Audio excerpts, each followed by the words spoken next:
medieval world, a place where half of everyday life was made up on the spot, and the other half was the result of someone forgetting to undo something they did 300 years earlier. So before you get comfortable, take a moment, like the video and subscribe, but only if you genuinely enjoy what I do here. And let me know in the comments where you're tuning in from and what time it is for you. It's always fascinating to see who's joining us from around the world.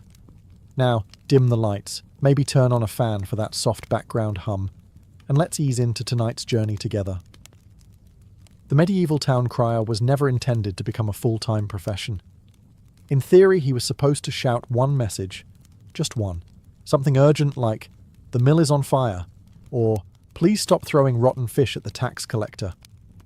After that, he'd fade quietly back into the background, as medieval people normally did. But medieval Europe had a fatal flaw. Almost nobody could read. A beautifully handwritten royal decree was basically decoration. The majority of the population looked at parchment the way a cow looks at a chessboard, with polite confusion. So towns improvised. They pointed at the loudest man they could find, handed him a bell and said, "Just yell everything for us." Temporary, simple, practical. And that, ladies and gentlemen, is how a one-off emergency messenger became the medieval equivalent of a government-issued megaphone. The first time the crier made an announcement, people gathered immediately. Not because they cared what he said, but because noise attracted medieval peasants the way glowing screens attract us today. Once the town realized how efficient this was, literacy programs vanished faster than a loaf of bread during famine. Suddenly, the crier was responsible for every piece of public information: new laws, market days, missing livestock, incoming merchants, suspicious weather events. Please boil your water unless you enjoy illness. He didn't just break news. He broke silence. Permanently. He'd march into the marketplace at sunrise, medieval rush hour, ring a bell loud enough to make infants reconsider being born and shout, "Hear ye, hear ye!" which was medieval for, "Attention, citizens, I am now ruining your morning." And people accepted it. They depended on it. The town crier was their news feed, Siri, emergency alert system, and neighbourhood gossip rolled into one sleep-deprived human. Even when towns considered replacing him with posted notices, peasants protested. They didn't want to walk to a board. They didn't want to squint at uncomfortable scribbles. And they certainly didn't want to try reading while holding 12 potatoes and a chicken. So the temporary messenger got a uniform, a salary, legal authority, and job security so strong it could survive plagues, famines, and incompetent kings. Some families even turned it into a dynasty. Imagine inheriting the family business of being extremely loud. In the end, the town crier stayed for centuries because medieval Europe discovered a truth still relevant today. Why read when a man with a bell can yell it at you? The medieval world had a simple solution for losing things: attach a bell to it. Livestock wandering off, bell. Children wandering off, bell. Nobles wanting everyone to know they existed, absolutely a bell. Several, actually. It all started innocently enough. Farmers put bells on cows so they wouldn't disappear into the forest and start a new life. Simple, sensible, temporary. Just a small hack to keep track of wandering beef. But medieval Europe had a dangerous habit. Once something worked once, everyone adopted it immediately and never questioned it again. So bells spread like medieval fashion viruses. Soon, goats had bells, sheep had bells, horses had bells. One chronicler even complains that he couldn't sleep because the night air did jingle most annoyingly. Congratulations, you've invented the world's first unwanted notification system. Then someone, likely a very tired parent, said the fateful words, what if we put a bell on the toddler? And just like that, medieval childcare improved by 20%. You always knew where the small human was, or at least which direction the jingling was fading toward. The problem, of course, came when the toddler realized the bell made noise and began running simply to hear it ring, forcing the parent into medieval interval training. But it didn't stop there. Oh no. Nobles got involved. and nobles ruin everything by making it fashionable. They started attaching decorative bells to cloaks, boots, belts, hats, horse harnesses, and in some cases sleeves, because nothing says I'm important like jingling every time you move your elbow. By the late medieval period, the wealthy had turned themselves into mobile wind chimes. Walking into court sounded like someone shaking a bag of coins. Fashionable? Maybe. Practical? Absolutely not. Imagine trying to sneak anywhere when you jingle like an overly dramatic house cat. And then came the jesters who took bells to their logical conclusion. If one bell is good, 2 bells are better. 27 bells are better. Every time a jester moved, entire ecosystems fled the area. Over time, bells became so normalized that people forgot they were originally a temporary tracking device. They became tradition. Part of daily life, part of fashion, part of the soundscape of medieval towns, right up there with shouting merchants, squawking geese, and one guy coughing ominously in the corner. Bells stayed because medieval people discovered a truth modern parents deeply understand. If something moves and makes noise, at least you know where it is. Bread in medieval Europe wasn't just food. It was breakfast, lunch, dinner, political propaganda, an economic indicator, and occasionally a blunt object. Bread ruled everything. So when famine hit, kings and city councils scrambled to impose temporary bread laws, quick fixes to stabilize prices, prevent riots, and make it look like the government was doing something besides hunting and arguing about taxes. These laws were supposed to be short-term emergency measures, just a few rules to get through a bad harvest. A little don't charge people 12 chickens for a loaf kind of thing. Except medieval governments had the same weakness as modern ones. Once they make a law, they never remember to undo it. So the temporary bread laws stayed, and became permanent fixtures of medieval life, whether people liked it or not. The most famous example is England's assize of bread and ale, a rule created during food shortages saying bakers could not overcharge, underweight, or otherwise scam desperate customers. Sensible, temporary, helpful. And then the government said, actually, let's keep this forever, until the end of time, or until Britain invents supermarkets, whichever comes first. This single temporary law lasted over 600 years, far outliving the kings who wrote it, the bakers who hated it, and the peasants who pretended not to understand it. The law was so detailed it bordered on comedy. It regulated bread size, bread weight, bread price, what ingredients you could use, what ingredients you couldn't use, how drunk the ale merchant was allowed to be. Answer, not very. A baker could be fined, shamed, imprisoned, or thrown onto a medieval version of Yelp reviews if their loaf was even slightly too small. Forget burning down a village, that was practically negotiable. But selling a light loaf? Straight to jail. The bread police, yes, that was a real job, patrolled markets weighing loaves like medieval personal trainers checking for cheating. The tragedy? The famine ended. The shortages ended. But the bread laws were still there, breathing heavily over bakers' shoulders like an overprotective grandmother.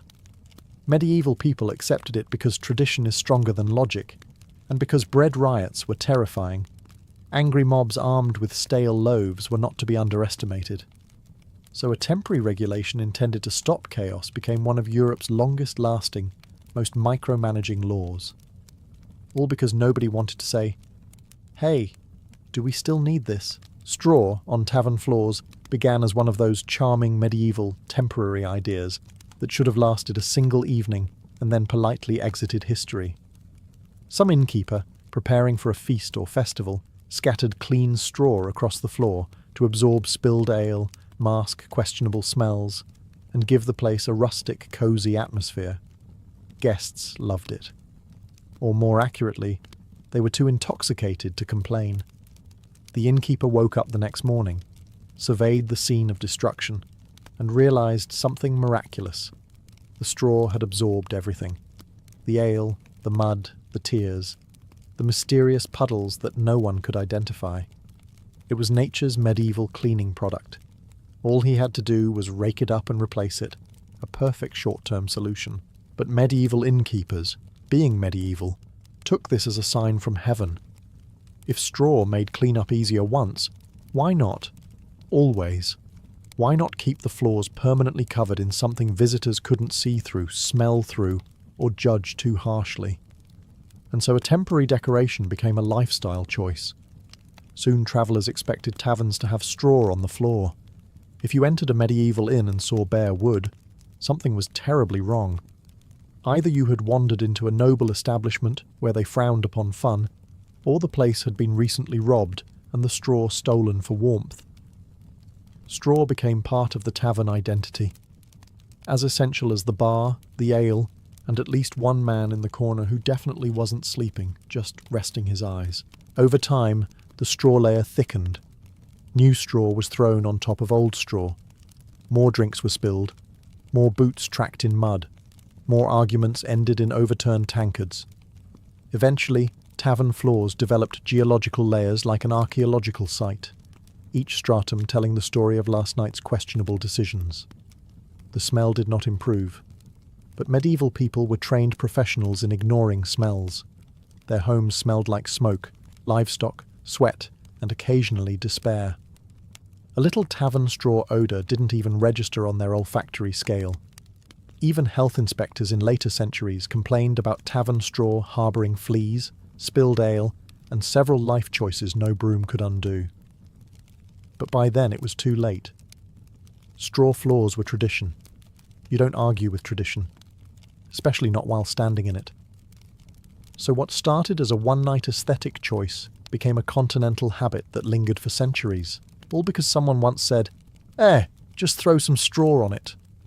Castle kitchens, in theory, were supposed to be carefully planned. After all, the kitchen was one of the most dangerous places in any medieval stronghold. Open flames, boiling cauldrons, sharp knives, and cooks who had been awake since dawn, plotting revenge against underseasoned meat. You'd think castle architects would design these spaces with precision. But medieval reality was flexible. Many castle kitchens began not with a blueprint, but with a crisis. Maybe the original kitchen burned down, because medieval kitchens excelled at that. Maybe the castle was under siege and they needed to cook somewhere, anywhere, that wasn't currently on fire. Maybe the lord suddenly decided he needed a larger banquet hall for impressing guests, and the kitchen was rudely shoved aside like an unwanted stool. Whatever the reason, temporary kitchens popped up in the oddest places. A hallway? Sure. A spare chamber? Why not? A room directly next to the latrines? Absolutely disastrous, yet repeatedly chosen. The logic was always the same. We'll fix it later. Later never came. Once a temporary kitchen began functioning, castle life simply adapted around it. Servants memorized awkward new routes. Fire wardens prayed quietly. Architects pretended not to see what was happening. And cooks became experts in navigating spaces that defied every principle of human safety. In some castles, the temporary kitchen ended up nowhere near the dining hall. Servants had to carry trays of boiling stew across courtyards, down staircases, around defensive structures, and past livestock, a medieval obstacle course performed while holding soup. One misplaced step and dinner was cancelled, and someone was healing for 3 months. Other makeshift kitchens had ceilings so low that tall cooks worked permanently hunched, giving future historians the impression that medieval cooks were a separate evolutionary branch. Some setups lacked chimneys, so smoke simply filled whatever room was sacrificed. You can imagine how fun that was during lunch rush. But the strangest ones were the kitchens wedged into gatehouses, or next to the castle's main entrance. Nothing says, "Welcome to my fortress," quite like being greeted by the smell of roasting meat and the loud swearing of overworked kitchen staff. Despite the chaos, people got used to it. Castle life flowed around these strange kitchen placements until they became accepted, permanent features. The emergency improvisation solidified into architecture. And that, truly, is the medieval way. If it works today, that's good enough for the next 200 years. Medieval rulers loved making temporary laws. They issued them the way modern people send text messages, frequently, impulsively, and without thinking about consequences. A king would wake up, hear that someone's goats had escaped again, create a decree on the spot, and declare, "This shall stand only until the crisis ends." But medieval crises never really ended, so neither did the laws. Take, for example, a temporary ban on selling fish on Sundays because the bishop was annoyed by market noise during sermons. This should have lasted a week, maybe two. Somehow, it became a regional law that lasted longer than the church building itself. Or imagine a rule forbidding citizens from walking around the castle after dark unless accompanied by a lantern and at least one sober adult. Introduced during a short-lived crime spike, it remained on the books for centuries. Future generations wondered whether medieval night air had once been dangerously unpredictable. The core problem was that medieval Europe lacked a delete button. Once a law was written down, it joined the ever-growing family of legal siblings crowding the margins of parchment scrolls. No one wanted to be the official who suggested abolishing an old law, because what if it was still important? What if it offended a saint? What if it unleashed chaos, or worse, bureaucracy? As time passed, these temporary laws accumulated into legal clutter. Historians digging through archives today still find bizarre rules like, "No pigs may enter the marketplace unless wearing a control rope," or "Citizens shall not throw snowballs at soldiers." The fact that someone needed these laws is both hilarious and deeply concerning. Some laws became so outdated that people forgot why they existed at all. Villagers followed them simply because it's always been done that way, even when nobody remembered what it was. And if someone dared question it, elders would respond with the medieval equivalent of, "Don't ask questions, child. Tradition is tradition." The funniest part?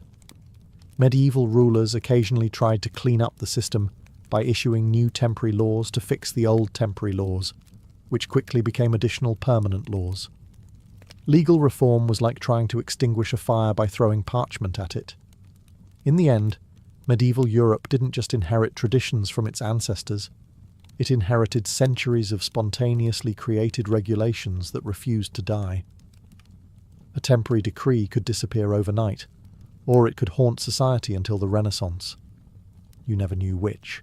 The moat, that classic symbol of castle power and architectural drama, was not originally part of some grand master plan. Most medieval moats began as temporary ditches, dug hastily during emergencies. Picture a worried noble pacing around his fortress saying, "Dig something, anything. Just make it harder for enemies to walk toward us with knives." And so peasants grabbed shovels and began creating Europe's future real estate aesthetic. These ditches were meant to slow attackers, not become permanent water hazards. Many weren't even filled with water at first. They were just glorified holes in the ground. But because medieval Europe adored turning accidents into tradition, lords began thinking, well, the ditch is already here. What if we keep it? Then someone had a truly groundbreaking idea. What if we fill it with water? This was followed by, where will we get the water? And then, I don't know, steal it from the river? Thus, moats were born, courtesy of improvisation, desperation, and mild hydrological theft. The moment a ditch got water, everything changed. Suddenly the castle looked far more intimidating. Visitors saw it and thought, "Ah yes, this lord is serious. He has a water hole."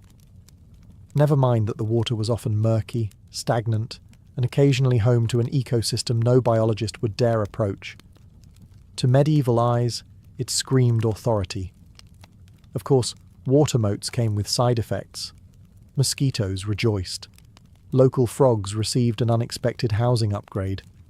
The castle's laundry staff discovered that retrieving laundry blown into the moat required bravery and prayer. And every so often, someone tried to wade across and learned the universal truth. Mud does not care about human dignity. Still, moats worked. They discouraged attackers, slowed siege engines, and prevented casual strolls toward the walls. A moat made invading a castle feel less like a confident march and more like an obstacle course designed by someone who hated you personally. So, naturally, moats stayed, even after the emergency ended, even after warfare changed, Even after cannons made walls questionable and moats borderline pointless, lords kept them because they looked impressive. Some emptied the water and turned their moats into gardens, menageries, or extremely inconvenient walking paths. But they refused to fill them in. A temporary ditch dug in panic became one of the most iconic defensive features in medieval architecture. All because one noble long ago shouted, "Just dig a hole!" And everyone else decided the hole was beautiful. In the medieval world, taverns were the social glue holding communities together. They were the newspaper, the therapy office, the entertainment centre, and occasionally the place where you woke up wondering whose boots you were wearing. And because taverns were such essential meeting points, they invented a concept modern humans know very well, the tab. But medieval tabs were never meant to be long-term. The idea was simple. You forgot your coins, or you didn't feel like stumbling home to fetch them, so you told the tavern keeper, "Put it on my account." A harmless arrangement, temporary, friendly, and intended to be settled at the end of the week. Except medieval people had the same self-control as modern people staring at a cheesecake. The tab kept growing. At first, it was a few ales, then a dinner, then another ale because someone insulted your chicken, then a round for everyone because that joke you told was definitely worth celebrating. Soon, you owed so much that paying it off required divine intervention or a highly profitable harvest season. The tavern keeper, of course, tracked all of this with alarming precision. While medieval accounting in general could be described as improvised optimism, tavern books were ironclad.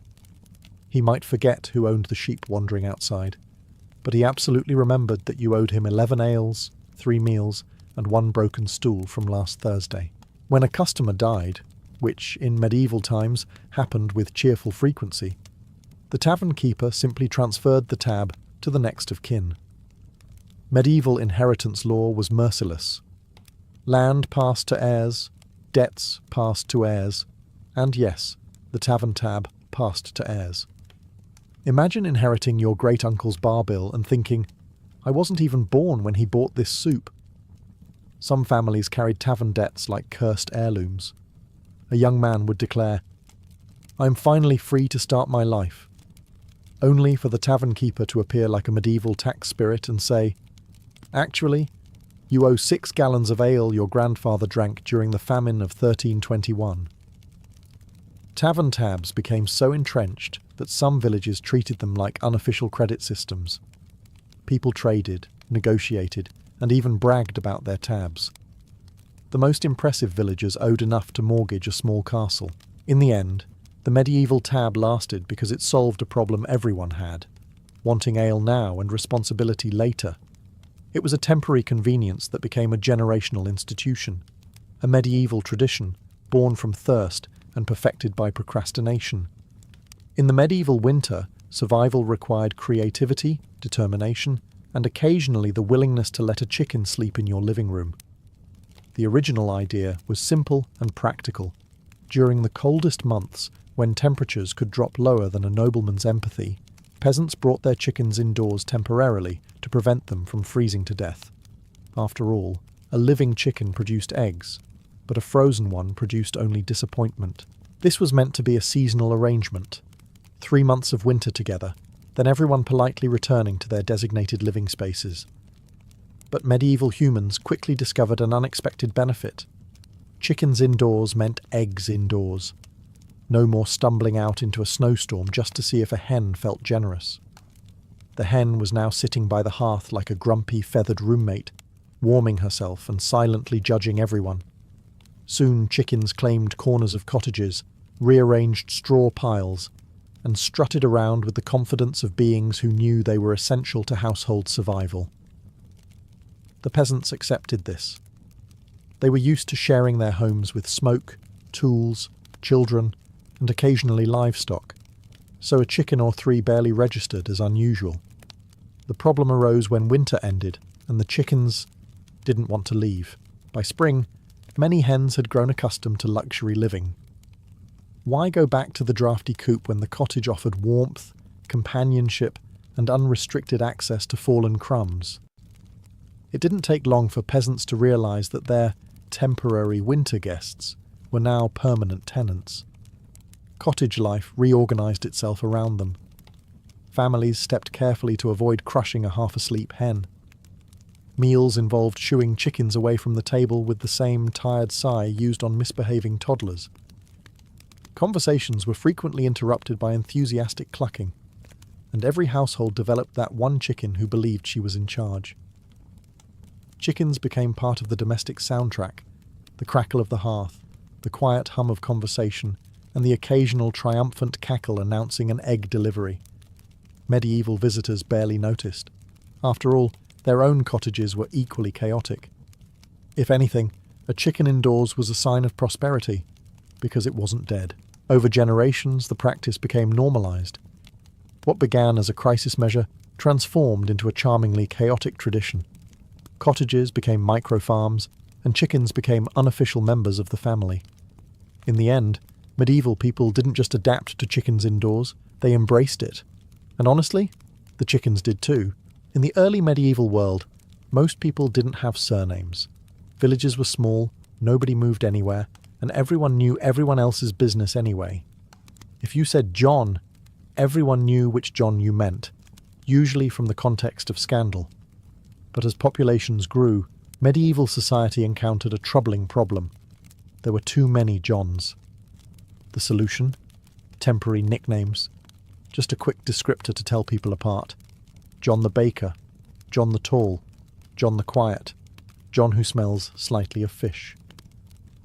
These labels were meant to be casual, flexible, expendable, used for a season, maybe a lifetime, but certainly not for all eternity.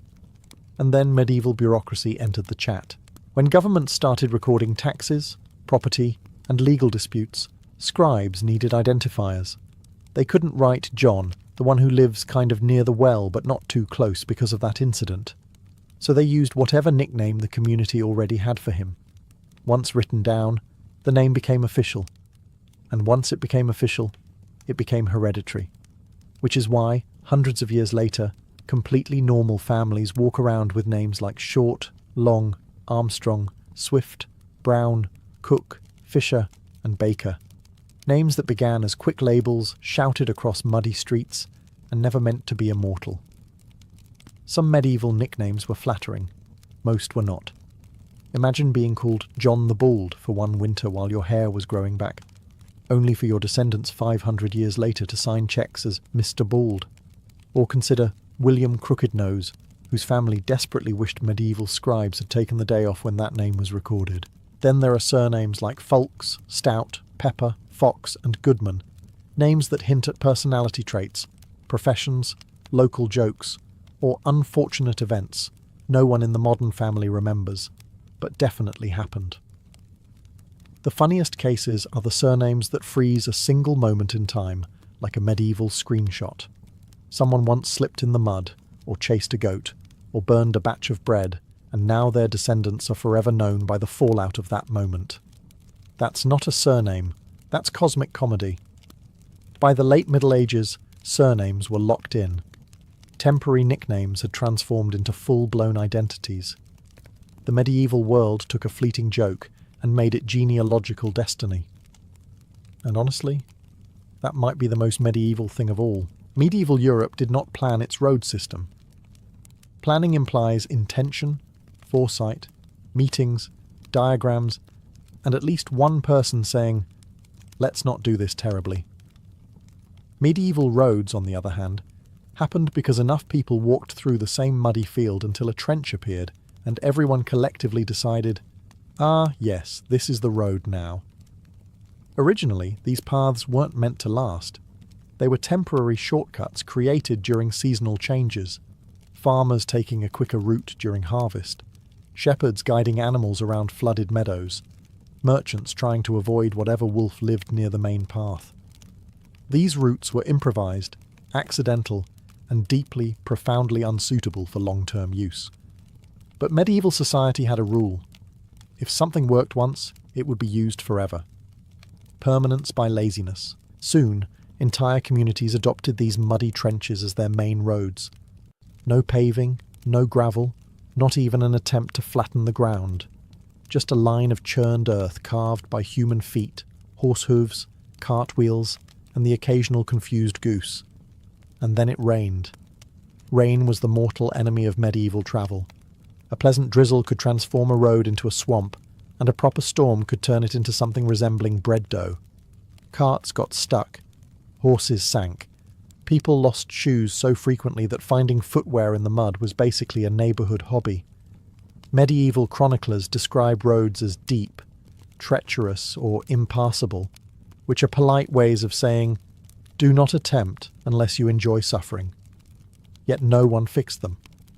Why? Because maintenance required effort, and effort required organisation, and organisation required someone being in charge.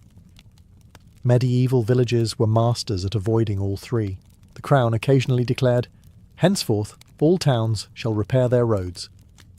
And towns responded with the medieval equivalent of nodding politely and doing nothing. Eventually, these temporary mud trails became so established that maps recorded them, merchants relied on them, armies marched along them, and no one remembered they weren't supposed to be permanent. Travellers describe journeys as spiritual trials, which is historian speak for, I never want to see mud again. By the time proper paving arrived centuries later, some roads had been muddy for so long that people practically considered the mud sacred. It had heritage, tradition, personality. A temporary shortcut had become a medieval highway, and every medieval traveller suffered for it. Medieval battles were chaotic, loud, dusty, and full of people wearing helmets that made it impossible to tell friend from enemy. So commanders developed a simple, temporary solution: a flag. A bright, recognisable piece of cloth held high above the carnage to say, if you're on this side, don't stab anyone standing under this banner. That was it. The flag was never meant to be anything more than a practical battlefield marker. No symbolism, no pride, no national identity. Just a medieval version of Team Jersey, but significantly flappier. Yet, as usual, medieval people refused to let a temporary idea remain temporary. A flag that had survived one battle, usually by pure luck, was considered heroic. Soldiers adored it. Commanders insisted on using the same one again. And soon, the temporary banner turned into an emotional support cloth that people were willing to die for. And if the flag got lost in battle, that was a national tragedy. Chroniclers described it with the same sorrow they used for natural disasters. The loss of a flag was like losing a beloved relative, except the relative was made of linen and had definitely never contributed to family gatherings. Then came the upgrades. Nobles began decorating their flags with symbols, animals, mottos, and colours that were supposed to inspire the troops, though half the soldiers were illiterate and the other half colourblind, due to living in the Middle Ages. Still, the banners grew more elaborate, turning into works of art too precious for the battlefield. Naturally, they kept bringing them to battles anyway. Some flags gained legendary status simply because they survived. Imagine a scrap of cloth that made it through 2 wars, 3 sieges, and 1 extremely dramatic thunderstorm. People started attributing divine protection to it. "This banner cannot fall," they cried, as if it were the medieval equivalent of plot armour. And with every battle it survived, its reputation inflated like a medieval ego. Over time, these battlefield banners outgrew their original purpose. They became symbols of kingdoms, peoples, cultures, and identities. What began as a temporary "don't stab us" indicator transformed into a defining emblem of entire nations. Centuries later, people look at national flags with reverence, imagining deep philosophical meaning behind every stripe and symbol. The truth: most of them started because someone needed a big, visible stick to tell soldiers where not to swing their swords. A temporary battlefield hack accidentally became the logo of civilization. In medieval Europe, a feast day was originally a rare treat, an occasional celebration to honour a new saint, commemorate a miracle, or distract everyone from the fact that winter had lasted 7 months and morale was low. These feast days were supposed to be temporary, occasional, occasional little sparks of joy in a world where plumbing was a myth and bread was considered mildly exciting. But medieval people quickly discovered something important. Feast days were significantly more enjoyable than work days. The moment a village celebrated one feast day successfully, meaning there was singing, ale, meat, and only a minimal number of fights, everyone said, "We should absolutely do this again."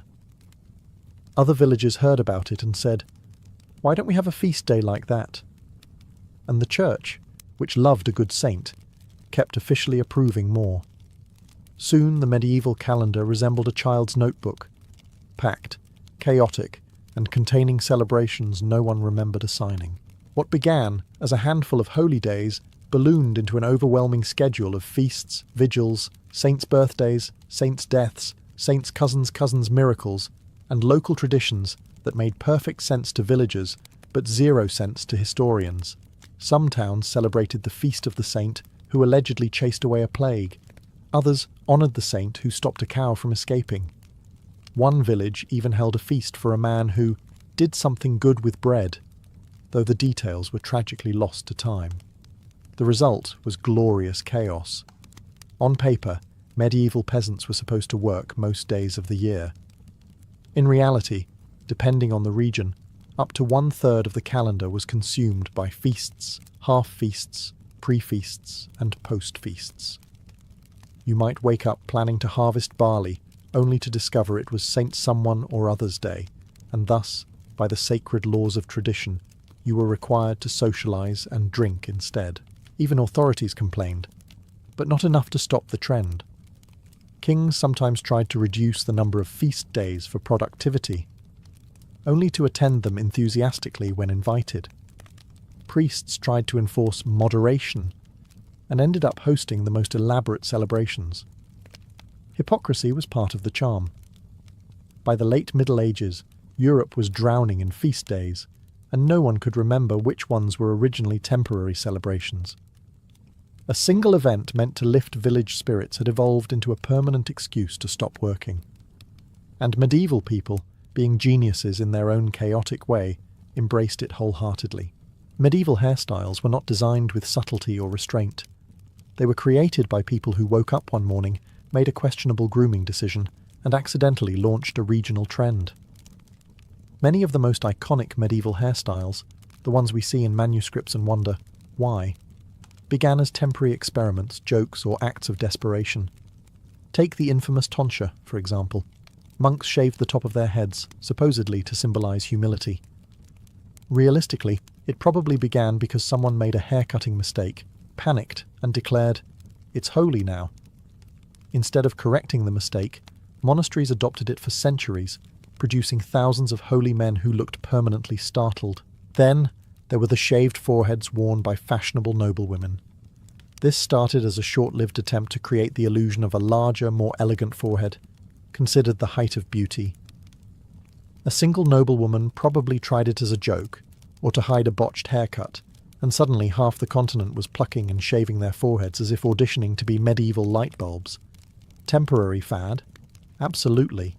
Did it last 100 years? Tragically, yes. Other trends spread through pure social pressure.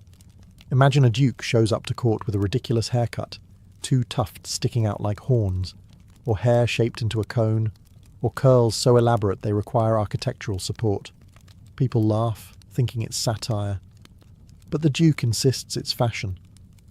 And because he's powerful, everyone reluctantly imitates him. Within months, the entire noble class is walking around looking like they lost a bet with a sculptor. And then there were the practical disasters that became fashion statements. A knight returns from battle, helmet hair in total ruin, tufts sticking out at odd angles. Instead of admitting defeat, he announces, "This is my new style." Suddenly, the other knights admire it. Before long, they're all styling their hair to resemble someone who fought a windmill and lost. The most fascinating part? Once a hairstyle took hold, even if it began as a joke, it became tradition. Manuscript illustrations immortalized it. Courtiers defended it. Artists exaggerated it. And medieval society clung to it with the same stubborn determination it showed toward every other, temporary idea. Thus, hairstyles that should have lasted a weekend instead lasted decades, all because medieval Europeans refused to admit something looked ridiculous. In a world without mirrors, bad hair days became culture. In the Middle Ages, cities didn't grow because of thoughtful planning. They grew because people showed up, built something temporary, and then never left. What began as a collection of seasonal huts, quick shelters thrown together by travelling workers, merchants or farmers, slowly mutated into entire neighbourhoods, usually without anyone explicitly deciding it should happen. It always started the same way. A group of workers arrived to repair a castle wall, harvest a big field, or construct a church that would take approximately 14 lifetimes to complete. They needed somewhere to sleep, so they built small, simple structures, wooden huts, lean-tos, tents, anything that vaguely resembled shelter and didn't collapse immediately in the wind. These were supposed to be temporary, use it for a few weeks, then dismantle it and go home. Except no one dismantled anything. Maybe the job took longer. Maybe the workers were lazy. Maybe the weather got bad and the hut felt surprisingly cozy. Regardless of the reason, medieval workers did what medieval workers always did. They shrugged and stayed. Meanwhile, more people arrived. Merchants showed up to sell bread and ale to the workers. Their stalls needed shelter too, so they added more huts. Labourers brought families who built slightly sturdier huts. Then came the blacksmith who followed workers anywhere like a medieval food truck. Before long, the temporary camp looked suspiciously like a village. At this point, the local lord would wander by, notice a cluster of buildings he definitely didn't authorise, and announce, "Excellent, a new district. I shall be raising rent." And with that declaration, the once temporary structures gained instant legitimacy. Over time, these accidental neighbourhoods expanded. Wooden huts turned into timber-framed homes. Dirt paths became muddy roads. A well was dug. A tavern appeared. Because medieval people never built anything without immediately adding a tavern. By the time anyone realised a permanent settlement had formed, families had already lived there for generations. Some of Europe's most famous medieval districts began exactly this way. Unauthorised pop-up suburbs, created by tired workers who did not feel like travelling back home. Urban planners today look at medieval cities and ask, why does this street twist like a panicked snake? The answer is simple. It was never meant to be a street. It was the path between two temporary huts that overstayed their welcome by about 800 years. In medieval life, temporary shelters didn't disappear. They evolved. And sometimes they accidentally became cities. Mary Tudor entered the world on a cold February morning in 1516, the long-awaited child of Henry VIII and Catherine of Aragon.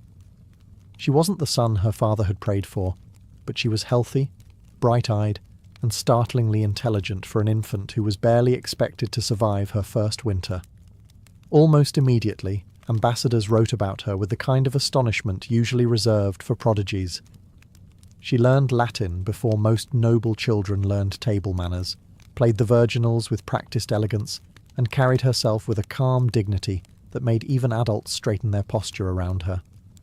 For a brief moment, she lived the life of a cherished princess in a court that adored the idea of a Tudor heir, even if she wasn't male. But because she was Henry VIII's daughter, her early years were built on foundations destined to crack. Mary worshipped her mother, a woman of deep faith and steady resolve, who raised her with a sense of duty and piety that Mary would carry all her life. She also adored her father, who at first openly doted on her, proudly showing her off to visiting dignitaries, as if she were living proof of divine approval. Little Mary had no idea that the same man who lifted her into the air smiling would one day strip her of her title and force her to swear her mother's marriage invalid. As Mary grew, so did Henry's anxiety about securing a male heir. Catherine's pregnancies ended in heartbreak after heartbreak, and Henry, never a man to accept misfortune without assigning blame, began to look for theological loopholes and political escape routes. The shadows lengthened around Mary's childhood as her father's attention drifted to Anne Boleyn, and the court grew tense with rumours of an annulment. Mary was old enough to understand when her world collapsed. She watched her mother exiled from court, barred from seeing her own daughter. She watched Anne rise in her place. And she learned, painfully early, that love at the Tudor court was conditional, especially the love of a king. By the time Mary reached adolescence, the once celebrated princess had become a political inconvenience, a child caught between her devotion to her mother and the wrath of her father. And although she survived it, the wound never truly healed. It shaped her faith, her fears, and the kind of queen she would one day become. Mary Tudor's fall from royal grace was not a single moment. It was a slow, bruising descent that stretched over years, each step more humiliating than the last. When Henry VIII broke from Rome to marry Anne Boleyn, Mary became collateral damage in a political transformation she had no power to resist. One proclamation declared her no longer the Lady Princess, but simply Lady Mary, a title carefully chosen to remind everyone that the king now considered her illegitimate. It was the kind of blow designed not only to alter her status, but to pierce her identity. The court, which once bowed to her, now treated her with a stiff politeness, meant for someone who mattered only in theory. Worst of all, she was forbidden to see her mother, Catherine of Aragon, the one anchor in her storm of uncertainty. Henry and Anne understood perfectly that separating mother and daughter was a punishment far more effective than any tower cell. Letters between Mary and Catherine were smuggled like contraband, each line a mixture of devotion, despair, and stubborn courage. When Catherine insisted Mary hold firm in recognizing her as the rightful queen, Mary obeyed, even though doing so placed her in direct rebellion against her father and stepmother. Anne Boleyn, for her part, saw Mary as a threat, a symbol of a rival marriage that refused to vanish. Mary's presence reminded the court that not everyone accepted Elizabeth, Anne's newborn daughter, as the true heir. Some contemporaries even reported Anne wishing Mary dead, though whether this was literal hatred or court gossip embroidered for drama remains debated. What's certain is that Mary feared Anne deeply. The two women circled each other in a political Cold War that neither could escape. Then, the blow Mary had dreaded came in 1536, her mother's death. Catherine died isolated, weakened, and unwavering in her faith. For Mary, the grief was mixed with guilt. Guilt for not being able to reach her, to comfort her, to receive one last blessing. Mary's world shrank again, leaving her alone without the one person who loved her without condition. By the time Anne Boleyn fell later that same year, executed after her spectacular collapse, Mary felt little triumph. Court factions begged her to reconcile with her father, to sign a document acknowledging herself as a bastard and her parents' marriage invalid. It was a moment of cruel irony, redemption through self-erasure. Mary signed, not because she believed it, never that, but because survival sometimes demanded surrender. And Mary Tudor, already tempered by loss, chose to live. With Anne Boleyn gone, and Jane Seymour rising in her place, Mary Tudor finally saw a crack of light in the walls that had closed around her for years. Jane, unlike Anne, had genuine sympathy for Mary's suffering, and worked carefully, sometimes quietly, sometimes boldly, to restore peace between father and daughter. It took diplomacy, persuasion, and the relentless nudging of Charles V's ambassadors, but eventually Henry VIII relented. He allowed Mary to return to court, though on his terms, under his conditions, and only after she had signed the humiliating submission, declaring her parents' marriage unlawful. But Mary, desperate for survival and exhausted by grief, took the deal. Her return to court was bittersweet. Henry greeted her with warmth, even affection, as if the years of estrangement had been nothing more than a family spat. That was Henry's style. He expected others to forget, instantly and completely, the pain he inflicted. Mary was expected to smile, to obey, to slip back into the role of the dutiful Tudor daughter. She did all of that, yet inside she carried the scars of abandonment, humiliation, and a spiritual conviction that she had betrayed her mother's memory. She tried, however, to move forward. Jane Seymour helped her feel welcome. Mary adored Jane, more than any of her father's wives, because Jane treated her not as a symbol or a problem to be solved, but as a young woman who had survived far too much. For a moment, Mary experienced something resembling family life. She also doted on the child Jane gave birth to, the future Edward VI. Holding her baby brother, Mary allowed herself to imagine that their repaired family might endure, but stability at the Tudor court was an illusion that never lasted. Jane Seymour died days after childbirth, leaving Mary bereft once again. Her father remarried 3 more times, and each new queen represented a new political climate Mary had to navigate. Anne of Cleves was harmless. Catherine Howard, dangerously chaotic. Catherine Parr, intelligent and kind, but deeply entangled in Protestant reform, something Mary viewed with horror. Though restored, Mary walked on eggshells. Her Catholic faith was non-negotiable, and Henry's shifting religious policies constantly threatened her position. She obeyed outwardly, but never softened her beliefs. She was tolerated, not trusted, welcomed, yet watched. In truth, Mary never again felt truly safe. Her father's approval could turn to wrath in an instant. And as she approached adulthood, one thing became unmistakably clear. Her future would depend on her ability to survive the political storms still gathering over England. When Henry VIII died in 1547, Mary Tudor was 31 years old, an age by Tudor standards dangerously close to permanent spinsterhood. She had lived through her father's 6 marriages, religious upheaval, humiliating reversals of status, and enough emotional trauma to crush a lesser person. Now the crown passed to her 9-year-old half-brother, Edward VI, whose radical Protestant advisers viewed Mary's unwavering Catholicism as both a political threat and a personal affront. Mary found herself suddenly vulnerable again. Despite being the king's sister and Henry's eldest surviving child, she was powerless under Edward's regency. Her properties were monitored, her mass services prohibited, and her household infiltrated with spies.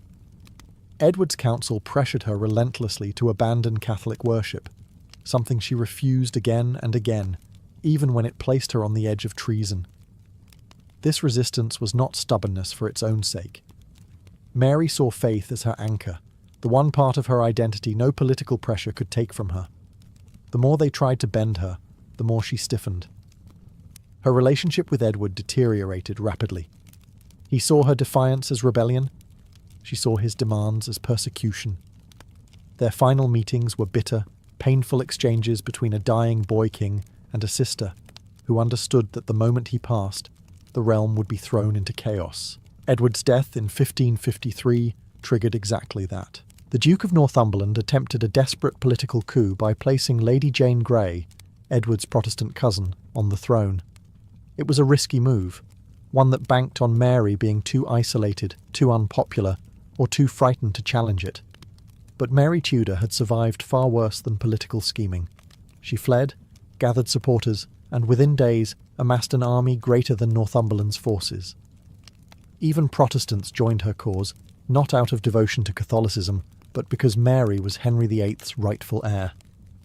She represented legitimacy in a kingdom exhausted by instability. Mary's march to London became a swelling movement, a declaration that the true Tudor line would not be displaced. When Jane Grey's short-lived reign collapsed after just 9 days, Mary entered the capital as both a victorious claimant and a woman burdened by a lifetime of betrayals. Yet amid the triumph, she felt the weight of ruling alone. She had no husband, no children, and no guarantees that her fragile claim would survive the shifting tides of politics. Becoming queen was not the culmination of her story. It was the beginning of her most difficult chapter. Mary Tudor's accession in 1553 was nothing short of miraculous, an unexpected triumph in a world that had repeatedly tried to sideline her. Crowds flooded the streets to welcome her, bells rang, bonfires blazed across the city, and for a brief moment, England seemed genuinely united behind its new queen. After decades of humiliation and political marginalization, Mary finally stood where she had always believed God intended her to be. But a crown, she quickly discovered, did not erase old wounds nor guarantee loyalty. Her first challenge was exactly what she expected. Religion. Mary was determined to restore Catholicism, not as a gentle suggestion, but as her life's mission. She believed God had preserved her specifically for this task. Her childhood trauma, her mother's suffering, her own disgrace, they all formed a narrative of divine purpose in her mind. And while this conviction made her strong, it also made her inflexible. Mary understood reform not as a political debate, but as a moral emergency. The kingdom must return to Rome, and she would be the instrument of that correction. However, even before she could address religious policy, Mary faced an equally urgent, deeply personal issue: the succession. She was 37, childless, and unmarried. Every advisor, ambassador, and court insider knew that without an heir, Mary's Catholic restoration would die with her. That reality terrified her council. If she failed to produce a child, her Protestant half-sister Elizabeth would inherit, and the entire religious direction of the realm would reverse overnight. To Mary, the solution was obvious. She needed to marry quickly and strategically. But who she should marry was a matter that split the kingdom in two. Some urged an English nobleman, someone who could calm fears of foreign dominance. But Mary, shaped by her mother's Spanish lineage and her own devout Catholicism, looked toward a powerful Catholic match, one capable of strengthening her reform and securing her realm. Enter Philip of Spain, son of Emperor Charles V, a man whose dynastic pedigree could bolster Mary's legitimacy and perhaps secure that longed-for child. To Mary, Philip represented stability, faith, and the hope of finally building the family life she had been denied for decades. But to her subjects, he represented something far more menacing: foreign rule, Spanish influence, and the possibility that England would become a satellite of the Habsburg Empire. Mary was crowned queen, yes, but as she prepared to marry, she would learn just how quickly public celebration could turn into suspicion, resentment, and rebellion. Mary Tudor believed her marriage to Philip of Spain would heal England's fractures, secure the Catholic faith, and finally give her the child she longed for. In her mind, this union wasn't merely political, it was providential. She saw Philip as a partner, chosen not just by diplomacy, but by God himself. Yet the moment news of the proposed marriage reached the English public, the atmosphere changed. Excitement over Mary's coronation evaporated almost overnight, replaced by deep suspicion and, in some corners, outright panic. England had a long memory, and it remembered what happened when foreign powers entangled themselves with English crowns. Philip wasn't just any foreign prince. He was a Habsburg, heir to the vast Spanish Empire, and part of a dynasty known for dominating Europe. Ordinary Englishmen imagined themselves soon governed by Spanish officials, taxed to fund Spanish wars, and dragged into conflicts that had nothing to do with their island. Even nobles who supported Mary's reign balked at the idea of Philip gaining any real influence. They feared England becoming a mere appendage of Spain, and their fears weren't entirely irrational. Mary, however, refused to bend. She trusted Philip, trusted Spain, and believed that a strong Catholic husband was essential for a strong Catholic throne. The more resistance she faced, the more stubbornly she clung to the plan. She wasn't simply marrying for love or companionship, though both mattered to her more than she admitted. She was marrying to secure the Tudor line and her mother's legacy. But the country saw it differently. In early 1554, the simmering discontent exploded into open revolt, Wyatt's Rebellion. Led by Sir Thomas Wyatt, it was a desperate attempt to stop the Spanish marriage and, depending on the faction, replace Mary with her Protestant half-sister Elizabeth. Though the rebellion ultimately failed, it shook Mary to her core. She had expected political opposition, not armed men marching toward London with the intent to control or depose her. Mary responded with a firmness that would later help build her notorious reputation. She delivered a bold speech at Guildhall, declaring she would die a queen rather than abandon her rightful authority. It was one of the most powerful moments in Tudor history, displaying a courage even her enemies respected. But the rebellion left scars. Trust evaporated. Elizabeth fell under suspicion, and Mary learned a painful truth. Her subjects did not share her vision of salvation through marriage. Still, she proceeded. In July 1554, Philip arrived in England, and Mary walked toward a future she believed would secure her throne, unaware that it would instead deepen her sorrow. When Philip of Spain finally arrived in England in July 1554, Mary Tudor was overwhelmed with anticipation. She had imagined a partnership built on shared faith, mutual respect, and perhaps, if God willed it, affection strong enough to bless them with an heir. After years of loneliness, political isolation, and emotional deprivation, Mary longed for companionship as much as she needed a successor. She approached the marriage with sincerity and hope, believing Philip would be both a loving husband and a powerful ally. But Philip saw this union very differently. At 27, Philip was 11 years younger than Mary. He had been married before, widowed, and raised in the intensely political environment of the Habsburg court. To him, marriage was a dynastic duty, not a source of romance. The wedding was something he endured, not embraced. Contemporary accounts suggest he was courteous and respectful, but never emotionally invested. His letters to his father, Emperor Charles V, made it clear he viewed the marriage as a strategic obligation rather than a personal joy. Mary, however, misread his politeness as warmth. She was enchanted by him, his regal bearing, his piety, his continental sophistication. She fell genuinely, perhaps desperately, in love. For a woman who had spent her life deprived of affection, Philip's presence must have felt like a long-awaited affirmation of her worth. For Philip, however, England felt cold, provincial, and foreign. He disliked the climate, the politics, and the suspicion that followed him everywhere. He couldn't speak English, and he found the English nobility prickly and hostile. Worst of all, he understood that Parliament had deliberately limited his authority to prevent him from wielding real power. Mary gave him her heart. Philip gave England a polite, distant nod. Even so, he performed his duties. Publicly, he stood beside her as king consort. Privately, he remained restrained, cautious, and detached. Mary's affection grew stronger the more he withdrew, creating an emotional imbalance that would haunt their marriage. Yet in late 1554, something remarkable happened. Mary's menstruation stopped. She felt swelling, nausea, and movement within her belly. Physicians confirmed what she longed to hear. She was pregnant, or so everyone believed. For Mary, it was the culmination of every prayer she had ever whispered. For Philip, it meant potential success for a marriage he barely tolerated. For England, it sparked hope and dread. None of them knew the truth.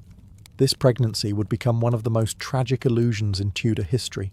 By the winter of 1554 to 1555, Mary Tudor was certain she was pregnant. Her stomach swelled, her breasts grew tender.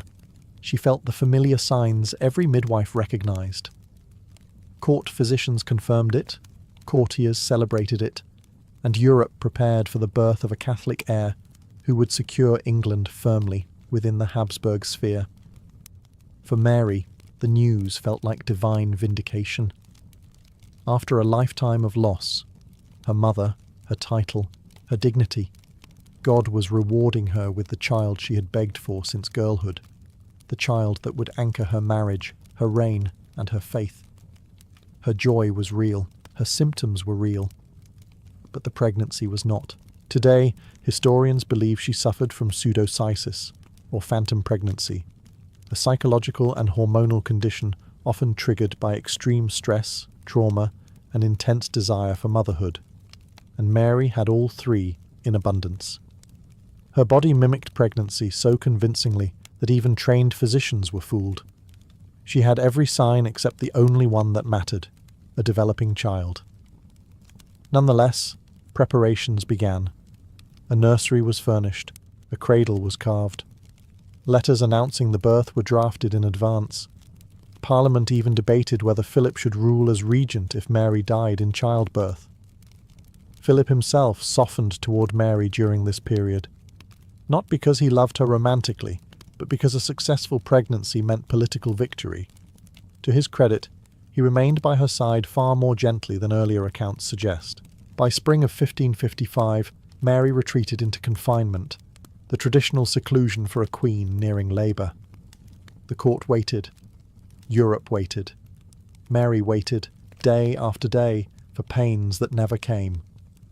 Summer arrived, yet still no birth. Rumours began to swirl. Had the Queen lied? Was this a divine punishment? A monstrous deformity? A secret miscarriage? Mary refused to leave confinement, clinging to hope even as the truth became impossible to ignore. Finally, after months of painful anticipation, the awful realization settled in. There was no child. The swelling receded. Physicians muttered excuses. Courtiers avoided her eyes.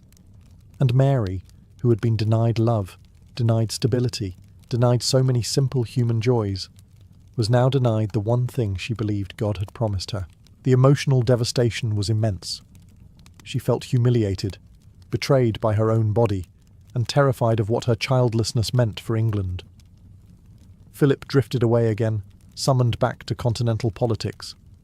The marriage, already fragile, began to crumble. And as Mary's health declined, another cruel twist awaited her. In 1557, she once again became certain she was pregnant. It was another illusion, another heartbreak. And by then, time was running out. By 1557, Mary Tudor was once again convinced she was pregnant, despite the failure of her first phantom pregnancy and the scepticism of even her closest ladies. The symptoms felt familiar, the hope irresistible. But this time, the atmosphere was different. She was older, physically weakened, and emotionally exhausted. Philip had long since departed for Spain, returning only briefly and reluctantly to England. His distance weighed heavily on her. She mistook political necessity for personal rejection. Every letter he delayed, every absence, every diplomatic excuse deepened the loneliness that had defined her adulthood. Meanwhile, England suffered under the burden of her decisions. The persecution of Protestants, what later generations would label the Marian burnings, became the darkest stain on her reign. Mary believed she was saving souls. She saw religious uniformity as a sacred duty, a way to restore the spiritual order she believed her father had shattered. But her subjects saw something very different: flames, fear, and the return of a Catholicism enforced with terrifying zeal. In Mary's mind, faith demanded action. In her people's eyes, she became a tyrant. Her second phantom pregnancy followed the same tragic pattern as the first. Symptoms appeared, hopes rose, and court preparations began, only for it to become painfully clear, once more, that there was no child. This time, however, the consequences were far more severe. The pregnancy masked the onset of serious illness, possibly ovarian cysts or uterine cancer, though historians debate the exact cause. Whatever it was, it drained her strength rapidly. Mary's final years were marked by political isolation, personal grief, and declining health. England lost Calais, the last English possession in France, under her rule, a military defeat that struck her harder than almost anything else in her life. "When I die," she reportedly said, "you will find Calais engraved upon my heart." Whether she truly uttered those words no one can say, but the sentiment captures the despair of a queen who watched everything she cared about slip through her fingers. By late 1558, Mary was bedridden, fevered, and aware that she was dying. She named Elizabeth as her successor, a painful choice knowing her Protestant sister would undo everything she had worked for. Mary died on November 17th, at just 42 years old, lonely, childless, and mourned far less than she had once imagined. History remembered her as Bloody Mary, a title that obscures the frightened, devout, wounded woman beneath the crown, a queen shaped by trauma, driven by faith, and forever haunted by the love and motherhood she never received. By 324 BCE, Alexander the Great stood at the height of his power, ruler of an empire so enormous that even his own generals struggled to comprehend it. He had marched from Macedon to the edges of India, toppling kings, storming citadels and smashing armies that the Greeks once believed were unbeatable. His victories were legendary, his charisma unmatched, and his ambition seemingly limitless. Yet for all the land he controlled, Alexander knew his empire was far from stable.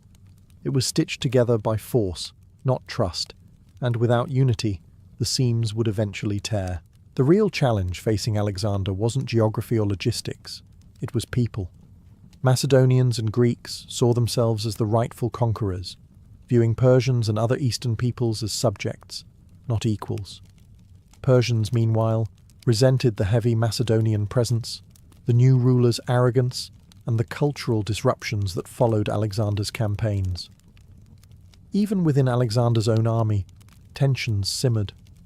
Many Macedonian veterans disliked the increasing influence of Persian customs at court and were uneasy with their king's insistence on wearing Persian dress. They grumbled that he was abandoning the identity of his forefathers in favour of the luxuries of the East. Alexander, however, saw a future far bigger than Macedonian pride. He envisioned an empire in which East and West were fused, a world where cultures blended, loyalties mixed, and old hostilities dissolved into a shared identity. It was an idealistic vision, but not an impossible one, at least in Alexander's eyes. He believed unity could be engineered, not merely hoped for, and if the old political tools of coercion and tradition weren't enough, then he would invent new ones. This desire for integration wasn't just philosophical. Alexander was a practical strategist with a keen sense of symbolism. He knew that gestures mattered, especially in a world where kingship was as much performance as power. To truly unite Persians with Macedonians, he needed something dramatic, something that would visually and emotionally signal a new chapter. That idea took shape during his return to Persia, when he arrived in the wealthy cosmopolitan city of Susa. Here, he decided to stage an unprecedented spectacle, a grand imperial mass wedding that would bind his Macedonian officers to Persian nobility. Not just one marriage, but dozens, a fusion of court, culture, and dynasty in one theatrical, unforgettable moment. It would become known as the Wedding of Susa, a political masterstroke draped in gold, incense, music, and the illusion of harmony. But beneath the splendour, the fractures of empire still waited, ready to reopen. Susa was no ordinary city, and Alexander chose it deliberately. Once a glittering capital of the Achaemenid Persian Empire, Susa had long been a crossroads of cultures, Elamite, Persian, Babylonian, each leaving layers of architecture, ceremony, and luxury behind. By the time Alexander arrived, the city was a treasure house of imperial memory. Marble halls, gold-inlaid floors, lush gardens, and storerooms overflowing with wealth formed a setting that practically begged for grand gestures. If Alexander wanted to show the world that Persia and Macedon were now one, Susa was the perfect stage. The city also embodied exactly what Alexander wanted his empire to become: multicultural, prosperous, and symbolically shared between Greeks and Persians. Here, Persian aristocrats still held influence, and their loyalty was essential. Winning their cooperation was not a matter of military force, but of cultural respect and political finesse. Susa's palaces still whispered the authority of Darius and Xerxes, kings who had once terrorized Greece. By holding his mass wedding here, Alexander wasn't just borrowing Persian grandeur, he was claiming it, absorbing it into his vision of a unified empire. Preparations for the event began months in advance. Caravans brought in silks, embroidered garments, perfumes, spices, and precious metals from across the empire's vast expanse. Skilled craftsmen were summoned to build platforms, decorate banquet halls, and coordinate an event as elaborate as any coronation. For the Persians, the ceremony signalled a possible restoration of pride. For the Macedonians, it felt both thrilling and unsettling. They had spent years fighting Persian armies. Suddenly, they were expected to marry into those very families. Yet Alexander's charisma and his iron will pushed the project forward. He intended the ceremony to be more than festive pageantry. It was propaganda, diplomacy, and cultural engineering rolled into one. By merging his officers with Persian noblewomen, he hoped to tie their future interests to the stability of the eastern provinces. These marriages were meant to create a new elite class, loyal to him above all else. But beneath the gold and silk, there was tension. Many Macedonians grumbled that they were being used as political pawns. Others feared that Alexander's admiration for Persian customs meant he had abandoned Macedonian values. Meanwhile, Persian nobles wondered whether these marriages truly offered unity or simply masked foreign domination with ceremonial sugarcoating. Susa shimmered, dazzling and bright. But just beneath its marble surface, the competing ambitions of East and West hummed like a storm waiting to break. The heart of the Susa spectacle lay not in the gold, the music, or the lavish halls, but in the people chosen to participate. Alexander personally selected the brides and grooms, ensuring that each match served a political purpose.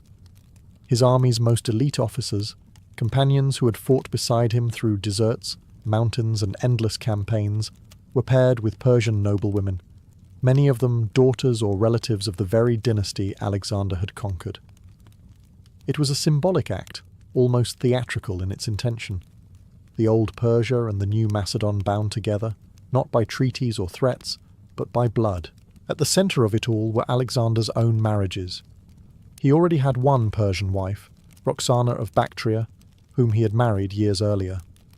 But now, in Susa, he took two additional brides, Statera II, daughter of Darius III, and Parysatis, daughter of the earlier king Artaxerxes III.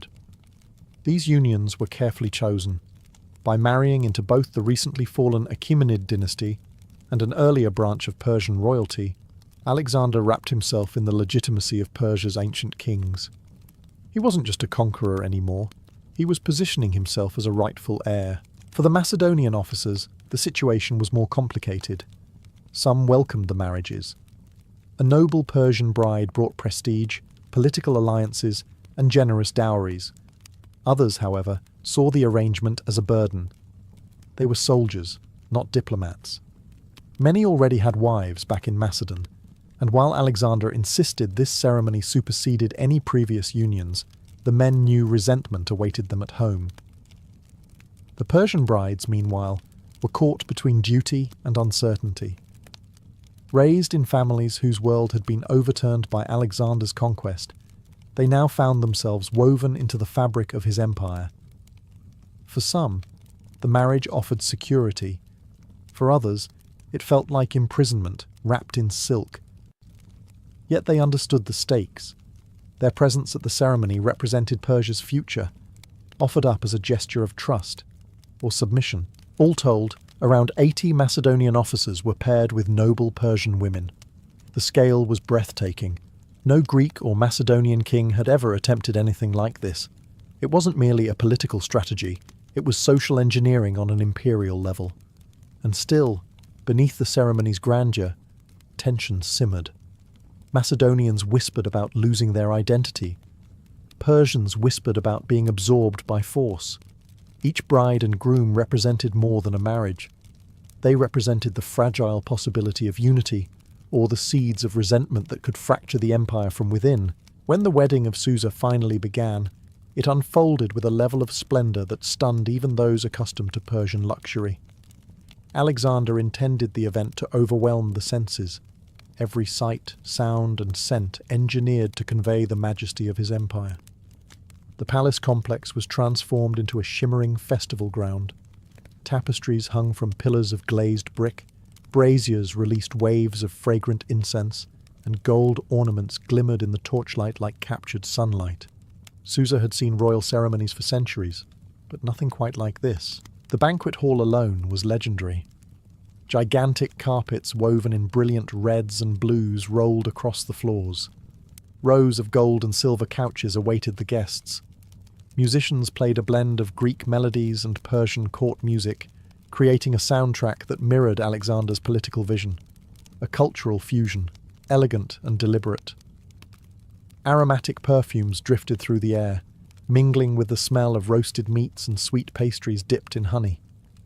The atmosphere was intoxicating. the sensory cloud meant to dissolve all thoughts of division. The guests, Persian nobles, Macedonian officers, and representatives from across the empire, sat in a carefully arranged order. Nothing was accidental. Greek and Persian elites were placed side by side, encouraged to converse, dine, and drink together, as if the ceremony were not simply a wedding, but the inauguration of a new social order. Even the cups were symbolic. Each guest drank from vessels of identical shape and metal, a subtle reminder that status in Alexander's empire would not depend solely on ancestry.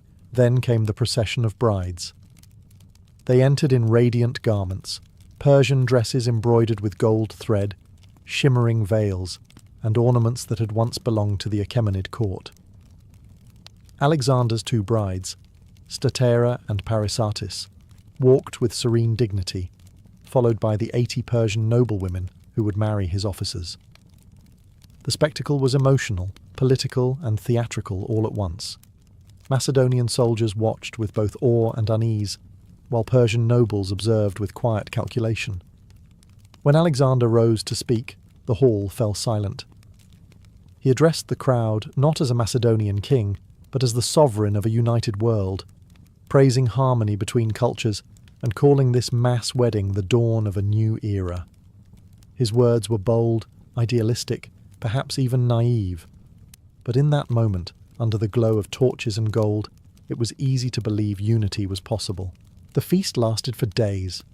Wine flowed endlessly, dancers performed, poets recited verses, and gifts were showered upon the newlyweds. It was a celebration meant to erase old boundaries. But once the music faded, the true test of Alexander's grand experiment had only begun. For all its music, gold, and spectacle, the wedding of Susa was never truly about love. It was about control, carefully engineered, brilliantly staged control. Alexander understood better than any king before him that marriage could be a political weapon far more effective than swords. By binding Macedonian officers to Persian noblewomen, he hoped to create a new ruling class whose loyalties transcended ethnicity. If these unions produced children, even better. Their mixed heritage would symbolize the future of the empire Alexander imagined. Neither wholly Greek nor wholly Persian, but something hybrid, unified and loyal only to him. From a propaganda standpoint, the strategy was dazzling. Alexander presented himself not as a foreign conqueror, but as a legitimate Persian king, marrying daughters of the very rulers he defeated. Through these ceremonies, he claimed continuity with the Achaemenid dynasty, asserting that the empire he now commanded was not broken, but reborn under his leadership. To Persian nobles, this was both flattering and disarming. To Macedonians, it was confusing, even alarming. Their king was adopting Persian customs, Persian clothes, Persian ceremonies. Was this cultural integration or cultural surrender? The mass weddings also had a disciplinary purpose. Alexander's army, weary after years of campaigning, had grown increasingly unruly. Many veterans felt overlooked and under-rewarded, especially as Persians began occupying higher positions in administration. Alexander's solution was to tether his officers emotionally and financially to the east. A man with a Persian wife, a Persian family, and Persian estates would be far less likely to rebel, return to Macedon, or challenge the king's reforms. He would have something to lose. Yet beneath Alexander's grand vision, resentment simmered. Many Macedonian officers felt coerced into the marriages. Some had wives waiting for them back home. Others viewed Persian customs with disdain, and some simply didn't want to be pawns in what they saw as Alexander's increasingly unpredictable ambitions. They were soldiers, forged in the rugged hills of Macedon, not diplomats ecstatic about marriage alliances. Persian families, too, had mixed reactions. While many nobles recognized the prestige of marrying into Alexander's inner circle, others saw the forced unions as a humiliating reminder of their empire's defeat. For them, the marriages symbolized submission dressed up as reconciliation. Alexander, however, believed absolutely in his experiment. He thought unity could be crafted, engineered, even enforced through ceremony. The wedding of Susa, in his mind, was a masterpiece of imperial strategy. But dreams of unity often crumble when confronted with reality, and the fractures soon began to show. The wedding of Susa was meant to be the crown jewel of Alexander's policy of fusion, his attempt to blend Macedonian and Persian worlds into a single harmonious empire. But as the celebrations faded and the guests returned to their daily lives, the cracks beneath the glitter became impossible to ignore. What Alexander envisioned as a bold step toward unity, many saw as an illusion propped up by ceremony and enforced loyalty. Alexander believed deeply in his mission. He had spent years adopting Persian court customs, surrounding himself with Persian administrators and promoting Eastern soldiers within his ranks. To him, the empire was not meant to be a Macedonian occupation. It was meant to be a new civilization created through the merging of cultures. His marriages, and those of his officers, were supposed to be the emotional and biological foundation of that future. He imagined a society where identity no longer hinged on birthplace, but on allegiance to him. But this idealism collided with centuries of prejudice. Macedonians had been raised to view Persians as the monothena, luxurious, soft, decadent, and defeated. Persians, in turn, viewed Macedonians as rough, uncultured mountain men. A single wedding, no matter how extravagant, could not erase generations of hostility. The unity Alexander tried to forge felt, to many, like a king forcing two unwilling worlds to clasp hands. In the months after the ceremony, the mood among Alexander's troops shifted from bewilderment to resentment. Many believed their king loved Persia more than Macedon. They whispered that he had abandoned his roots, that he was becoming another Xerxes rather than another Achilles. Some veterans felt outright betrayed, forced into marriages they didn't want, expected to adopt customs they didn't understand, and sidelined in favour of Persian elites. Persian reactions were equally complicated. While many nobles appreciated the prestige of marrying into Alexander's inner circle, others recognized the imbalance of power. These marriages might symbolize unity, but Macedonians still held the army, the administration, and the crown. To them, it felt less like harmony and more like assimilation. Even Alexander's closest companions questioned his obsession with fusion. They admired his brilliance, but feared his growing detachment from Macedonian sensibilities.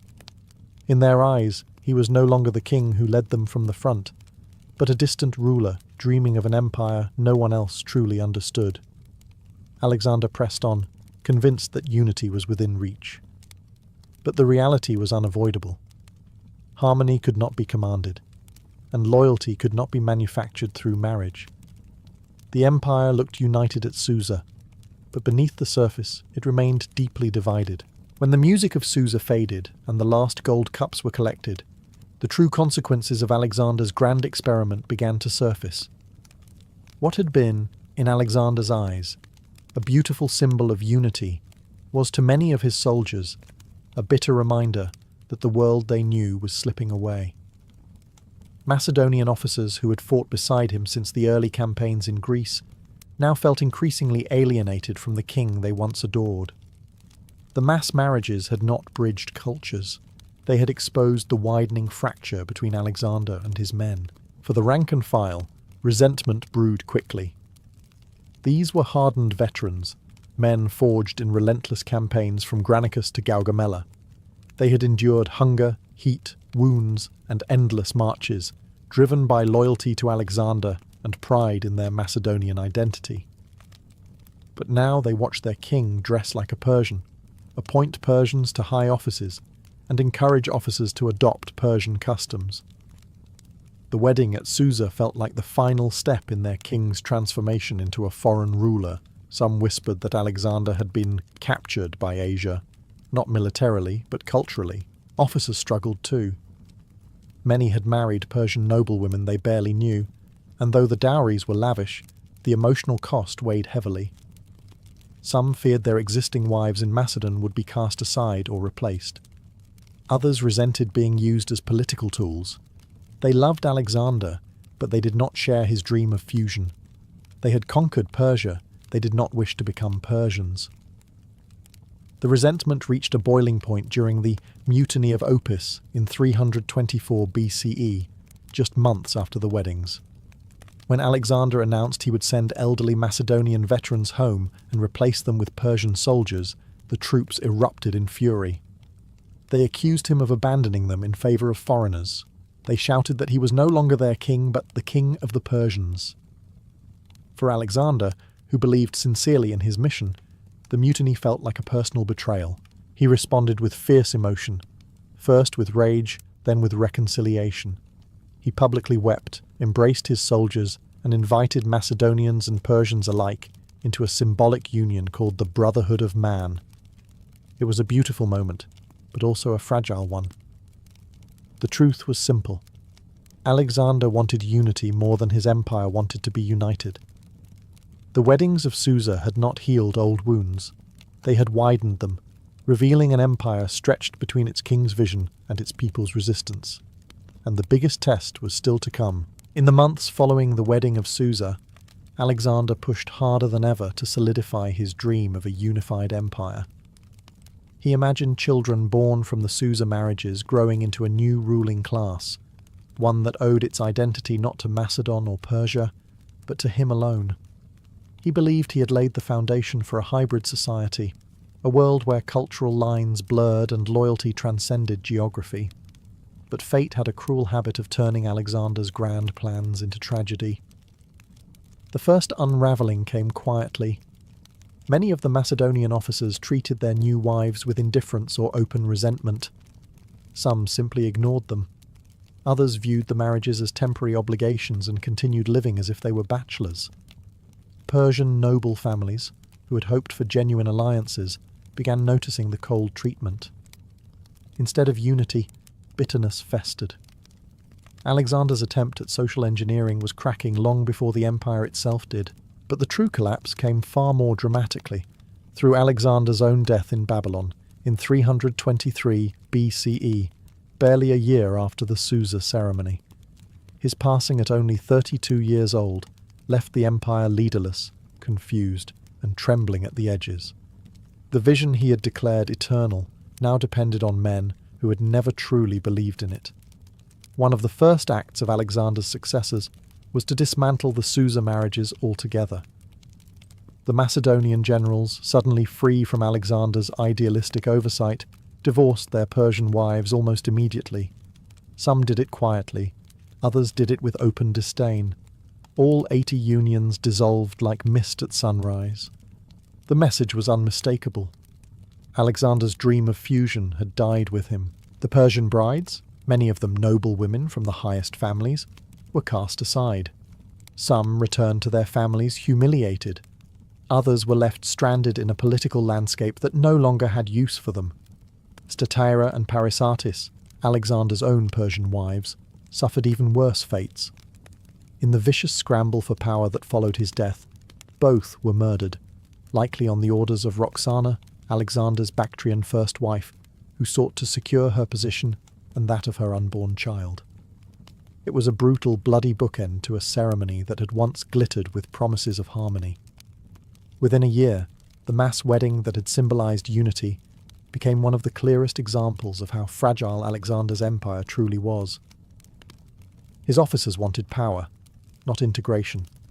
His generals wanted sovereignty, not fusion.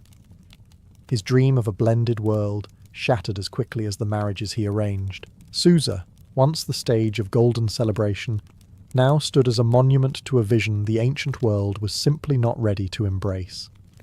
The wedding of Susa, at first glance, may seem like a glittering footnote in the sweeping saga of Alexander the Great, a lavish spectacle of gold, silk, and incense.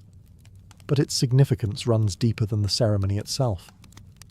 It represented the pinnacle of Alexander's most ambitious and idealistic political experiment, a vision of cultural fusion that reached far beyond anything the ancient world had ever attempted. Yet it also became the clearest proof that even a king who conquered continents could not reshape human identity by decree. In the centuries that followed, historians looked back at Susa with mixed interpretations. Some saw it as evidence of Alexander's genius, a bold attempt to replace conquest with cooperation, to build an empire not through force but through family. Others saw it as the moment his policies became untethered from reality. Macedonian soldiers, who had once adored him as a war hero, felt alienated by what they perceived as his growing Persianization. Persian nobles, though flattered by his gestures, knew that the power dynamics remained unchanged, and the officers forced into marriages found themselves resenting a king who demanded sacrifices they never wanted to make. Despite the failure of the marriages, the idea behind them would echo for generations. Alexander challenged the boundaries of identity, class, and empire in ways no leader before him dared. He imagined a world where a Macedonian commander and a Persian noblewoman could produce heirs who belonged to both cultures, and thus to neither exclusively. It was visionary, but perhaps too revolutionary for the world he lived in. After Alexander's death, the empire fractured almost instantly, carved apart by ambitious generals who prioritized territorial control over philosophical unity. The Susa marriages were annulled, the Persian brides discarded, and the symbolic union between East and West collapsed. Yet paradoxically, Alexander's cultural fusion persisted in subtler ways. Greek language and ideas spread across Asia, mingling with local traditions.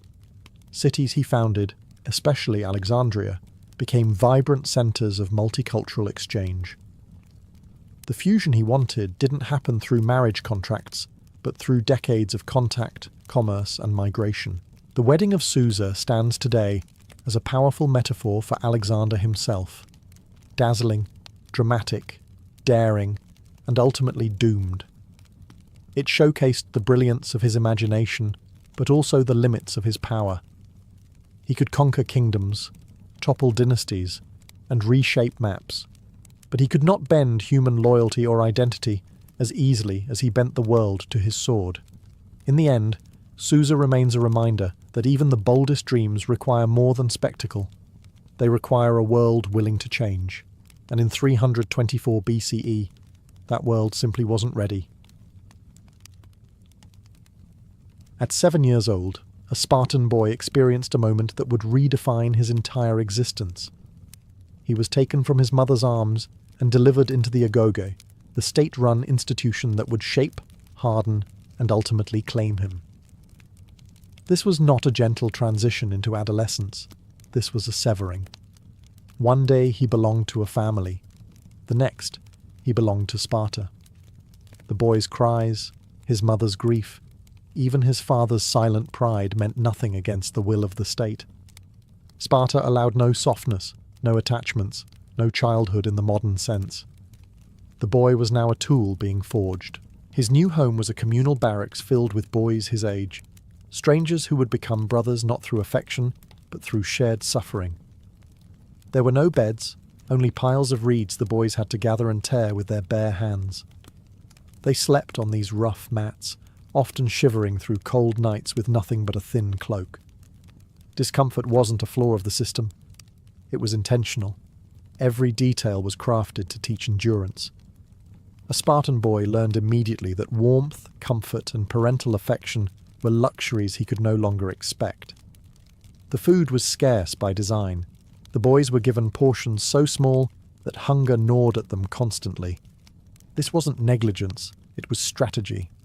The agoge wanted boys who were cunning enough to steal, fast enough to escape punishment, and disciplined enough to survive on little. Theft was not condemned, incompetence was. If you were caught, the beating you received wasn't for stealing, it was for getting caught. The emotional environment was equally harsh. Instructors, known as paidonomoi, ruled with uncompromising brutality. They did not comfort, encourage, or praise. Their mission was to mold boys who could endure pain without flinching, humiliation without anger, and hardship without complaint. Crying was mocked. Smiling through agony was revered. A boy's worth was measured by his silence. Yet within this crucible, something else formed. Brotherhood. The boys leaned on each other because they had no one else. Shared misery forged loyalty stronger than blood. This was the psychological heart of the agoge. Boys learned to love Sparta because they had been cut off from everything else. But beneath this structured cruelty lay the quiet preparation for something far darker. The taking of the child was only the beginning. The real tests, the secret rites whispered about in the barracks, were waiting for them in the shadows. Once a boy survived the initial shock of separation, the agoge moved into its next phase, reshaping him, bone and soul, into a weapon. Childhood, as we understand it, simply did not exist here. Every day revolved around physical trials, emotional suppression, and psychological conditioning that blurred the line between education and ritualized brutality. The boys trained barefoot year-round, even in the freezing Spartan winters. Their feet hardened into calloused pads capable of sprinting over rocks, thorns, and burning hot earth. They ran long distances, wrestled until they bled, sparred with wooden weapons heavy enough to break fingers, and endured drills designed to exhaust them to the point of collapse. When a boy fell, he was expected to rise immediately, or be shamed by his instructors and peers. In Sparta, pain was not a reason to stop. It was proof you were doing something worthwhile. Hunger remained a constant companion. Meals were intentionally insufficient. A thin broth, a small piece of bread, and whatever else a boy could steal. This forced deprivation wasn't accidental. It trained boys to survive on minimal resources, to be inventive, and to rely on stealth. A successful thief was praised. A thief who got caught was beaten mercilessly, not because he stole, but because he failed. Failure was the only sin Sparta recognized. Layered atop physical hardship was psychological assault. Older boys were placed above younger ones in a strict hierarchy designed to fracture ego and instill obedience. Humiliation was common. Public scolding, forced tasks, and tests meant to expose weakness. These acts weren't cruelty for its own sake. They trained boys to submit to authority, endure mockery, and swallow pride. A Spartan warrior needed to obey instantly and act without hesitation. The agoge carved away everything else. Communication was limited. Boys were trained to speak sparingly, briefly, and sharply. A wandering tongue was seen as a wandering mind. From this discipline emerged the famous laconic style, those short, cutting Spartan phrases that became legendary. Silence was considered strength, and the boys learned to wrap their emotions in it. Yet even in this relentless environment, bonds formed. Hardship created brotherhood. They became each other's allies, protectors, and rivals. They learned to read one another's movements, anticipate reactions, and operate as a collective unit. This cohesion would later make them terrifying on the battlefield. Still, everything they endured was only preparation. The agoge was not finished with them. The secret rites, the real tests of stealth, survival, and killing, were waiting in the next shadows. If there was one paradox at the heart of Spartan training, it was this. The boys were ordered never to steal, yet punished only if they were caught. This wasn't hypocrisy. It was a lesson in stealth, cunning, and survival. The agoge sought warriors who could move like shadows, take what they needed without detection, and operate behind enemy lines with ruthless efficiency. So the boys learned to steal food, clothing, reeds for bedding, even tools from instructors. Anything to sharpen their instincts and test their nerve. Hunger fueled their motivation. The rations they received were intentionally inadequate, designed to force them into theft. A Spartan boy who wasn't hungry was considered dangerously unambitious. And so, under the cover of darkness or during moments when the instructors' backs were turned, the boys schemed. They stalked kitchens, storage rooms, and neighbouring farms, practicing silence with every step. A well-executed theft was celebrated among the boys. A failure often led to a public beating that could last minutes or hours. But the lessons went deeper than stealing. These exercises taught them to read the environment, where shadows pooled, how sounds echoed off stone walls, how to track a guard's rhythm, how to climb silently, how to disappear quickly. Every theft became a simulation of wartime infiltration. If a boy could snatch a piece of cheese without waking a sleeping instructor, he could one day slip behind enemy lines. Punishment, too, had a purpose. A captured thief was not simply beaten, he was humiliated. The instructors wanted the boys to feel the sting of failure so deeply that they would sharpen their skills to avoid ever feeling it again. Pain was merely part of the education. Shame was the real motivator. Some boys pushed the boundaries further, stealing livestock or slipping into helot quarters for supplies. These were dangerous missions. The helots, the enslaved population, had little love for Spartan youths, and if a boy miscalculated, the consequences could be fatal. But success brought prestige within the group. A fearsome reputation began not on the battlefield, but in the silent corridors of Susa, the darkened fields, and the kitchens where boys learned to make their footsteps vanish. In these years, the agoge shifted from harsh discipline to calculated danger. The boys were not just learning to survive hunger. They were learning to become hunters, silent, precise, and fearless. And soon, the stakes would rise even higher. Stealing food was one thing. Learning to kill without sound was something entirely different. The agoge's most feared training stage was not the beatings, the hunger, or the endless drills. It was isolation. At a certain age, Spartan youths were separated from their peers and thrust into periods of enforced solitude, designed to strip them of dependence and reveal their true character. This was not meditation or quiet reflection. It was psychological pressure, bordering on torment, meant to harden them into lone operatives capable of surviving without support. A boy placed in isolation received no guidance, no schedule, and no companions. He had to find his own food, shelter, and warmth, relying entirely on the skills he had developed through stealth and theft. Nights became tests of endurance. Cold, hunger, and fear pressed in from all sides. Wolves and wild dogs roamed the outskirts of Sparta, and the helot population, deeply resentful of Spartan dominance, could turn hostile if they encountered a lone youth. Isolation wasn't staged in a safe, controlled environment. It was survival in unpredictable terrain. This trial forced the boy to rely on instinct over instruction. Every rustle became a threat, every shadow a potential ambush. A Spartan youth learned not only how to move silently, but how to listen, really listen, to the world around him. The wind carried warnings. Footsteps revealed intent. Even the silence of the night taught him something: remain unnoticed, or die. But isolation wasn't only about physical survival. It was a test of the mind. Boys who panicked revealed they were still children. Boys who grew reckless showed they lacked discipline. The ones who emerged stronger understood self-reliance at a level few societies demanded of adults, let alone adolescents. These youths returned to their peers transformed, quieter, colder, more aware of their environment, and hardened in ways words could barely explain. The secrecy around isolation trials was deliberate.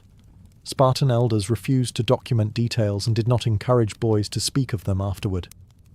Each youth's experience was unique, personal, and haunting. They believed a warrior who had faced the world alone would never fear an enemy army, and yet, isolation was only the threshold to something darker. Stealth could keep you alive. Silence could keep you hidden. But to truly serve Sparta's interests, a boy had to learn a skill far more chilling. He had to learn to kill, not on the battlefield, but in the shadows. If the early agoge taught boys to endure pain and isolation, the next phase taught them something far more chilling: how to kill without hesitation, without noise, and without remorse. Spartan warfare was not limited to the phalanx. Behind the shield wall stood another tradition, one whispered about more than openly discussed. The boys were trained to operate alone, to stalk enemies, and to eliminate threats silently. For Sparta, killing was not merely a battlefield skill, it was a civic duty. The instructors never stated outright, "Today you will learn to kill." Instead, the lessons were embedded in every exercise. The boys practiced creeping footsteps, learning how to distribute their weight so that even dry twigs wouldn't snap beneath them. They learned where to strike the human body for silence: the throat, the kidneys, the lungs. They were taught the anatomy of vulnerability, instructed